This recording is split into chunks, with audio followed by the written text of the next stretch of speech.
नमस्कार.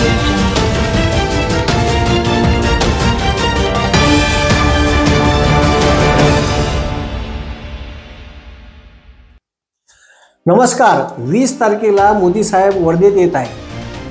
पण माझे म्हणणं हे आहे का मोदी साहेब या सभेत येऊन शेतकऱ्याच्या प्रश्नावर बोलन का, आणि जर ते बोलले नाही तर वर्धेचे बीजेपीचे आमदार पंकज भोयर हे सोयाबीनचे जे आता भाव पडले आहे, कापसाचे भाव पडून आहे, याच्यावर याची हिम्मत आहे का वर्धेचे लोकप्रतिनिधी म्हणून मोदी साहेबांनी भर सभेत पडलेल्या सोयाबीनच्या भावावर व कापसाच्या भावावर प्रश्न विचारण आणि त्याच्याकडून उत्तर घेईल.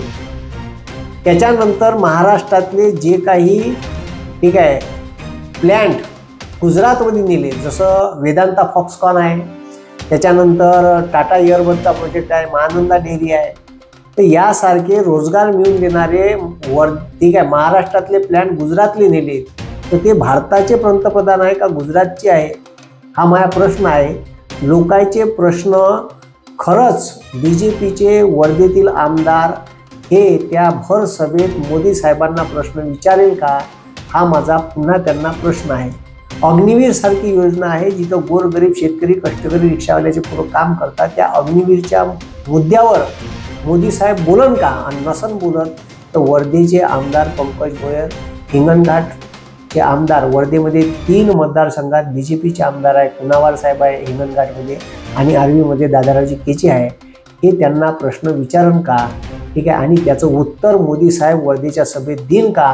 कारण वर्धा हा सर्वाधिक शेतकरी आत्महत्याग्रस्त असणारा जिल्हा आहे. विदर्भातला यवतमाळ आणि वर्धा जिल्हा आत्महत्यासाठी शेतकऱ्यांच्या प्रसिद्ध आहे, आणि हे नॅशनल क्राईम ब्युरोचा अहवाल सांगते.